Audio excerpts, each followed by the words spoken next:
Դե գանք գլխավոր նորությունից այսօր բոլորը դա են քննարկում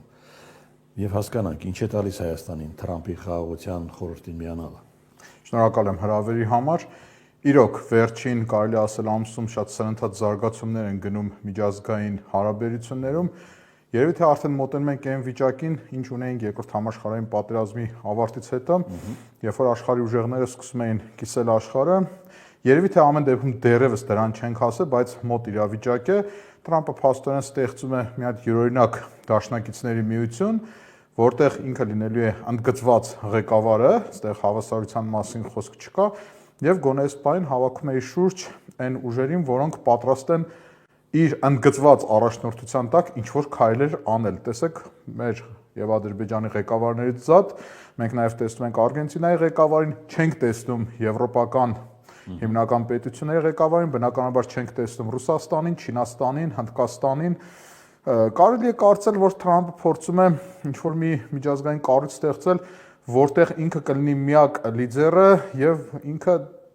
տոն կտա հարաբերություններին, իսկ մյուսներն էլ փորձելով տեղավորվել այդ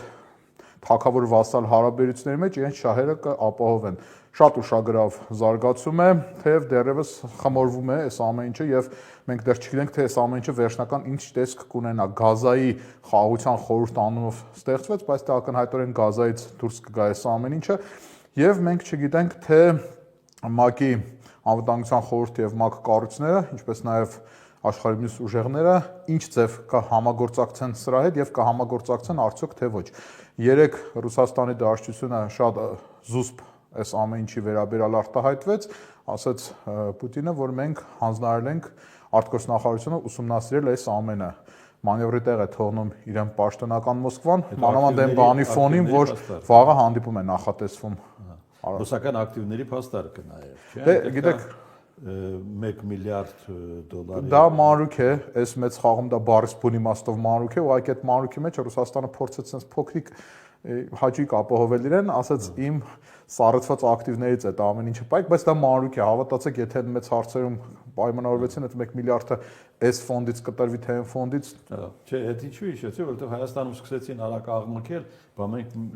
1 միլիարդ ինչու ենք վճարում։ Հանուն ճշմարտության նշենք, որ հենց նոր լսում է արտգործնախարարության մամուլի խոսնակի պարզաբանումը, որը հայտարարեց, որ Հայաստանի Հանրապետությունը չի վճարել այդ 1 միլիարդը եւ դա լինելու է այն դեպքում, երբ որ կողմը ուզում է մշտական անդամ լինել, այս պահին կամավորության հիմունքներով է եւ 1 տարվա ընթացքում դա կարող է։ Դե հիմա 1 տարում այնքան բան կփոխվի, որ ոչ մեկ չգիտի ինչ կլինի հետո։ Լավ։ Գանք Բաքվից հնչող հայտարարություններին Ադրբեջանի նախագահի մասնավորաբար, որ նկատելի հռետորաբանության փոփոխությամբ ինչն է վերել այդպիսի դրական տրամադրությամբ։ Ես չէի ասի, որ Բաքվի հռետորաբանությունը փոխվել է, ուղղակի այն լկտի ագրեսիան, որը կար նախորդ տարիներին չկա։ Ասում եմ, վերջ մենք ապրում ենք խաղաղության պայմաններում, հա, բայց նաև մենք լսում ենք Ալիևի առևտրային հարաբերություններ ենք հաստատում։ Չէ, բայց նաև մենք լսում ենք Ալիևի եւ նրա արբանյակների այլ ելույթները եւ տեսնում ենք, որ իրենց պետական կառույցները լիովին պաշտոնապես ֆինանսավորելով իրենց պետական բյուջեից արևմտյան Ադրբեջանը նման թեզեր են առաջ տանում։ Չէ, ու մի քիչ ուղղակի այդ լկտիությունը պակասել է ընդհանրապես սա, ես չէի ուզենա, որ մենք հերուն գնացող հետևություններ անենք, պատճառը պարզ է։ Հետևություն չենք անում, համեմատում ենք այդ ձեր ասացի ընտրություններ Հայաստանի Հանրապետությունում։ Հիմա ինչքան իրենք մեղմ խոսեն, այդքան այսպես կոչված խաղաղության, այսպես կոչված ընդգծեմ այդ բառը խաղաղության թևը Հայաստանի Հանրապետությունում ընտրություններին ավելի մեծ շանսեր կունենա եւ ինչքան իրենք մարտաշունչ խոսեն, այդքան Հայաստանի Հանրապետությունում այդ թևի հակառակորդը մեծ ուժ կունենա ընտրություններին, բայց եկեք մենք մեզ չխաբենք, որովհետեւ եթե ընտրությունները ավարտվեն եւ արդեն շատ ենք խոսել այս մասին, գործող իշխանությունները մնան, հաջորդ իսկ պահին դրվելի է սահմանադրության փոփոխության եւ այսպես կոչված անկլավների հարցը, իսկ եթե գործող իշխանությունները չմնան եւ ենթադրյալ ընդդիմությունը գա, քանի որ կամ վիճակ է, ապա այդ դեպքում նոր իրականություն կունենանք, որովհետեւ մենք ստիպված պետք է լինենք անչափ լկտիացած եւ իր ուժի վրա վստահ Ալիևի հետ փորձել հավասարակշռել հարաբերությունները։ Այդ երկուսի միջև հարաբերություններում ձեր նշածը անշուշտ պետք է հաշվի առնել, բայց արդեն հայ-ադրբեջանական օրակարգում կան ավելի ծանրակշիռ խաղացողներ, չէ՞։ գնում ենք դեպի թրիպի վերջին այդ համաձայնագիրը արտգործնախարարների մակարդակով։ Միգուցե այդ համաձայնագիրը ազդել է հայ-ադրբեջանական օրակարգի վրա։ Ես չեմ կարծում, կներեք, կուզենայի կիսել ձեր լավատեսությունը, բայց չեմ կարծում, որովհետև նույնիսկ գնալով եւ այդքան մոտ լինելով թրիպի այդ ավարտական համաձայնագրին մենք դեռևս չգիտենք, թե մեծ հաշվով դա ինչ է։ Այդքան վարչապետը վերջերս խոսեց back office եւ այլ տերմիններ օգտագործեց եւ մենք չենք հասկանում, թե ի վերջո դա ինչ է։ Հիմա անդիմությունը իր կարծիքն է ասում, որ սա ինքնիշխանության զիջում է եւ այլ, իշխանությունը ասում է նման բան չկա։ Ինչ չի, դա կարևոր է, ճիշտ է, բայց կա Վաշինգտոնյան նախաձեռնություն այստեղ։ Ես ամեն դեպքում անորոշություն եմ այստեղ տեսնում, կուզենայի ինչ որ լավատեսություն եւ ավարտված process-ի մասին խոսել, բայց ցավոք չէ, եւ ինչքան մոտենան ընտրությունները մոտակա կես տարում չենք էլ տեսնի դա, հետո էլ կունենանք նոր իրականություն։ Իսկ պատահական չասեցի հաղորդման սկզբում, վաղը Արաբական Միացյալ Էմիրություններում հանդիպելու են եւ հանդիպելու են ոչ թե ԱՄՆ-ն եւ ասենք Ուկրաինան, այլ եռակողմ ԱՄՆ, Ռուսաստան եւ Ուկրաինա, մի քանի ժամ առաջ տարածվեց այդ լուրը։ Հիմա մենք այս պահին խոսում ենք, բայց վաղ կարող է մի ինչ-որ բան լինի այնտեղ եւ մյուս օրը նոր իրականություն լինի։ Եվ մենք չգիտենք, ասենց անչափ խանդով լցված պաշտոնական Մոսկվայի դիրքորոշումը իրենց բնորոշմամբ Անդրկովկասի վերաբերյալ, իմ բնորոշմամբ հայկական լեռնաշխարհի արևելյան մասի վերաբերյալ եւ Կովկասյան լեռնաշխարհից հարավ ձգվող տարածքների նկատմամբ, ասենց ասենք, էլի Անդրկովկաս տերմինը չեմ սիրում։ Մենք չգիտենք ինչ է լինելու, պարոն Նացականյան։ Սպասում ենք, աշխարհը այս պահին բլբլթում է, եռ է գալիս, Իրանում հանդարտվեց կարծես թե իրավիճակը, բայց սա հանդարտում չէ, սա հետագայում նորից է պայթելու, սենց չի լինում։ Սիրիայում էլ տեսնում ենք ինչ է կատարվում։ Կարծում իմաստով Իրանում հանդարտվում է, բայց քրդական հարցը ակտիվանում։ Քրդական հարցը ակտիվանում է եւ մենք չգիտենք, թե այս հարցի ակտիվացումը Իրանի խնդրի համատեքստում ինչ է։ Առաջին հայացքից Ամերիկայի տրադիցիոն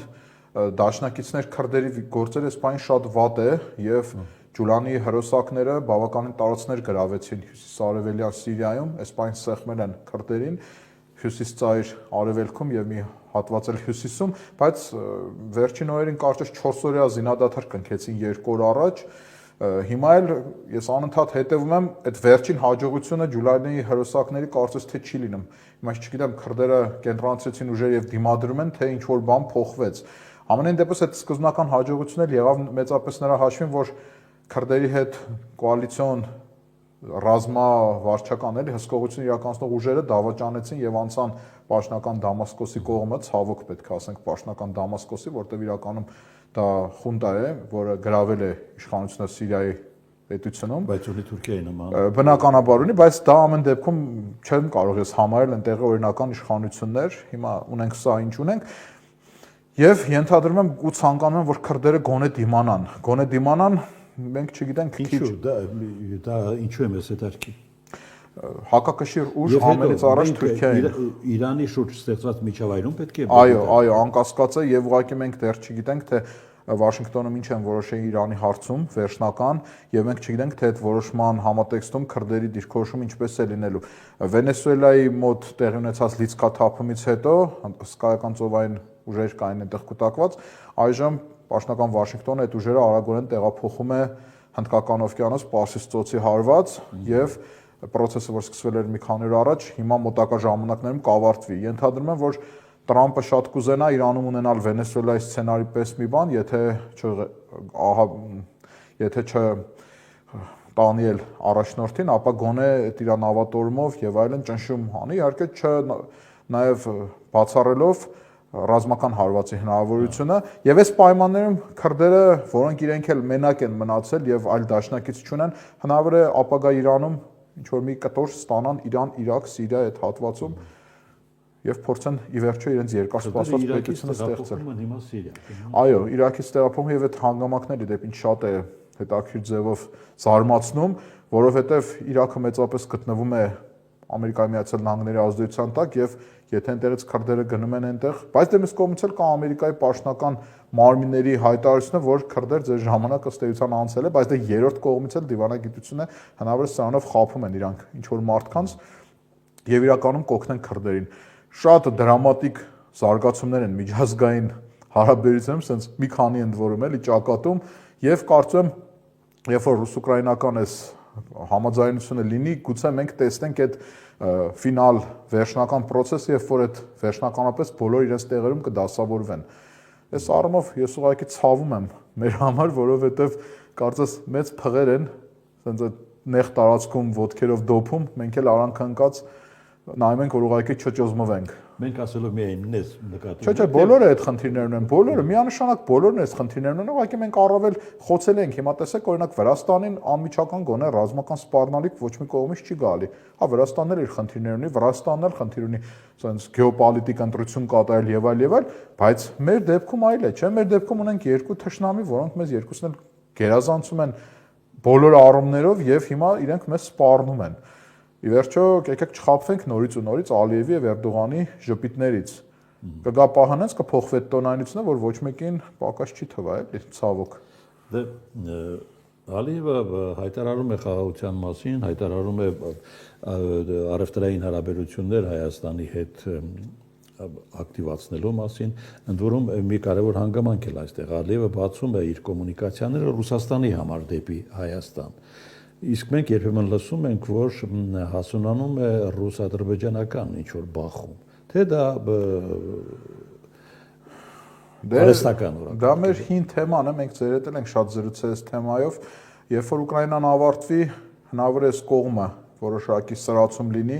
ի վերջո ռուս քարոզիչների խոսքերն էլ լսեցինք, զայրացանք բնականաբար Սոլովյովի, վերջից հետո Դուգինի, բնականաբար Հայաստանի Հանրապետության անկախությունը քննարկման առարկա չէ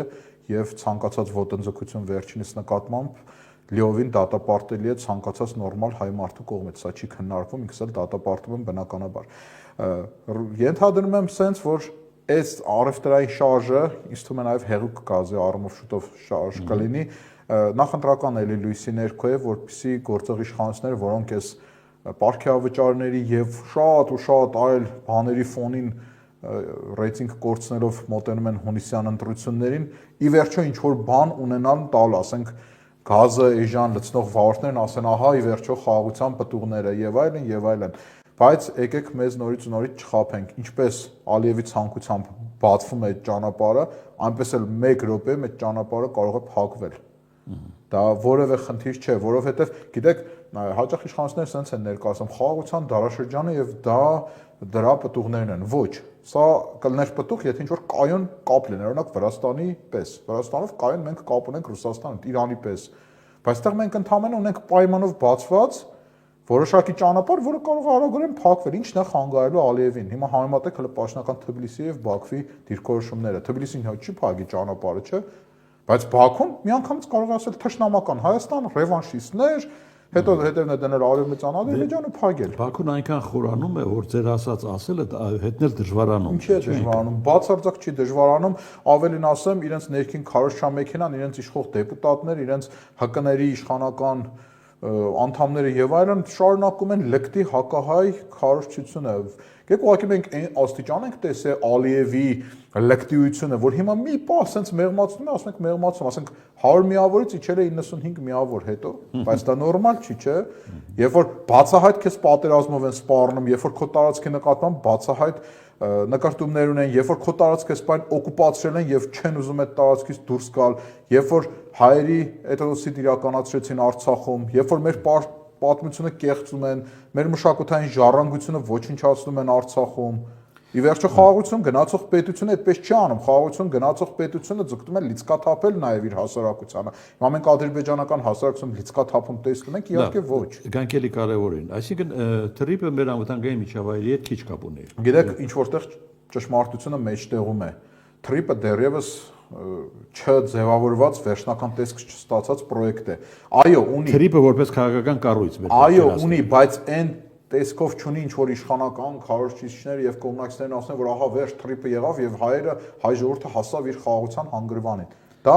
այդպես չէ, ել չասած, որ թրիպը կազմված է Տրամպի անձի հետ։ Տրամպի հետ է կապված այս process-ը։ Տրամպին մնացել է 2 տարի։ Եվ եթե Տրամպը չեղավ եւ հաջորդ եղավ դեմոկրատը, հիմա մենք տեսնում ենք Տրամպը ինչպես է գրչի մի հատվածով ողջ Բայդենի իրավական ժառանգությունը մաքրում։ Ողջ իրավական ժառանգությունը։ Բավար հաջորդը եկավ ինչ-որ մի դեմոկրատ, ասաց Տրամպը վատն էր, Տրամպը ագրեսոր էր, Տրամպը պատերազմ էր քարոզում ողջ աշխարհում եւ այս խաղաղության խորհուրդը ծրի կամ այն փաստացի չգործի եւ թրիպն էլ կասեն Տրամփից եք պայմանավորվեք գնացեք Տրամփից էլ ուզեք շատ վտանգավոր է անձի հետ պայմանավորվածությունը ինքը գայթակղի չէ որ դու անձի հետ անձամբ ես պայմանավորվում բայց այդ անձը որ չեղավ քո խնդիրը դառնում է միանգամից շատ բարդ դու պետք է կառույցի հետ պայմանավորվես տեսեք ՆԱՏՕ-ն այսինքն Թրամփի հետևում Միացյալ Նահանգներ չեք տեսնում հական Միացյալ Նահանգներ բայց 2 տարի հետո բավարար Թրամփը չեղավ ու չի լինի Թրամփը չէ Միացյալ Նահանգները կլինի Թրամփը չի լինի Միացյալ Նահանգներում եթե եղավ դեմոկրատ առաջնորդ մենք տեսնում ենք իրենց հարաբերությունները դեմոկրատների հետ դեմոկրատները լավ են բայց քո թրիփի հետ դեմոկրատները վստահ եմ չեն ուզենա որևէ կապ ունենալ այսինքն մի process իրենք շարունակեն որը իրենց երթվյալ քաղաքական հակառակորդի անվան ու գործունեության հետ է կապված ես սա շատ լրջորեն կասկածում եմ որ նման բան կլինի դու պետք է կառույցի հետ հարաբերություններ ասի հիմա տեսեք ՆԱՏՕ-ի անդամ է Ամերիկայի Միացյալ Նահանգները կառույցն է ՆԱՏՕ-ի իր հոդվածներով կա բայց նույնպես Տրամփի այս խաղաղության խորհուրդը Տրամփի անձի շուրջ է Աստված հեռու տանի Տրամփը որ վաղը հայտնվեց կոմայի մեջ կամ մահացավ ի՞նչ է լինել այս խաղաղության կառույցը Գրելանդիան վերականգնե դառնալ է այս խաղաղության կառույցը ոնց որ Հայաստանի Հանրապետության եւ Արցախի Հանրապետության պարլամենտների միջև չգիտեմ ինչ խորհուրդ կար որ միջև հիմա գործում է Մեր ինչ է կարծում Իրանի դեսպանի վերջին հայտարարությունները նոր դեսպանի Թեհրանի հետ համաձայնեցված էր ավելի շուտ կենտրոնական իշխան չի կարող համաձայնեցված չլինել չի կարող նման բաները պատահական չեն եղել իմ խորին համոզմամբ Թեհրանը որն է Թեհրանի փորացավը այսպես փորացավը հանրահայտ է իրենք վերջին տարիներին 2018 թվականից սկսած աճող կասկածով էին հետևում Հայաստանի Հանրապետության իշխանություններին դե նախկինում սովոր էին 3 նախագահներ հայտնի չափով ռուսամետ հիմա եկավ Նիկոլ Փաշինյանը իր արևմտյան կերպարով տեսքով թեև ստեղ լիքը եթեներ կան բայց այնուհանդերձ արևմտյան կերպարով տեսքով եւ աճող անհանգստությունը որ պաշտոնական Թեհրանի մոտ կար 2018 թվականից սկսված 2020 թվականի Սուլեյմանի սպանություն դրան հաջորդած անհաջողությունները եւ անցած տարվա այդ ծանր պատերազմը որը Թեհրանին մեծ կորուստներ արժեցավ ի վերջո բերում են նրան որ այդ անհանգստությունը այն արևելյան ողջ դիվանագիտական զսպվածությամբ հանդերձ մեջտեղ են բերում որ ասում են այսպես բան մի արեք բայց դե մյուս կողմից էլ Հայաստանի Հանրապետությունն էլ ինքնիշխան պետություն է ժողովրդավարական արժեքներ գոնե հայտարարում է եւ չի կարող մարդկանց արգելել հավաքանել բայց դե մյուս կողմից էլ մենք տեսանք չէ որ բազում Իրանի քաղաքացիները ասացին որ իրենց ԱԱԾ-ից կանչել են զգուշացրել են ոստիկանությունը իրենց հետ աշխատում է արգելում է եւ այլ Իրանի խնդիրը շատ բարդ է Իրանը ընկել է քաղաքակրթական ճգնաժամի մեջ եւ ինքը որ ուղղությամբ է գնա բարդ է դիմադրի ճգնաժամը օրորի ավելի է խորանում որովհետեւ արժեքաբանական առումով սերունդ է փոխվում Իրանում ես սա բազմից եմ ասել եւ այդ մարդիկ չեն ուզում ապրել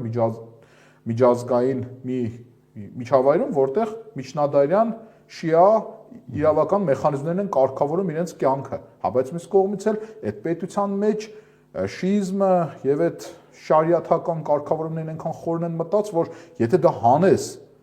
կարծես մարդու միջից կմախ կհանես արդյոք այդ պետությունը կլինի թե ուղղակի կփլզվի ու կգնա նույն խորհրդային միության իդեպ խնդիրն է շարունակելը վատ է կանգնելն էլ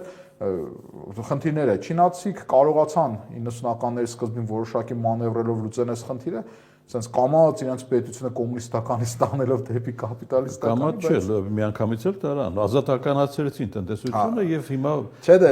ամեն դեպքում եթե մեկ կուսակցական համակարգ է եւ ըստ էության դասական իմաստով ժողովրդավարություն չկա եկեք տնտեսության ազատականացման մասին չխոսենք այլ կոմունիստական կուսակցությունը թույլ է տալիս որոշակի բաներ շատ զգուշորեն բայց տենց ինչքան երկար կարող է շարունակվել տնտեսություններից մեկը դարձան ճիշտ է այո դարձան բայց նորից բայցեր կան իմ խորին համոզմամբ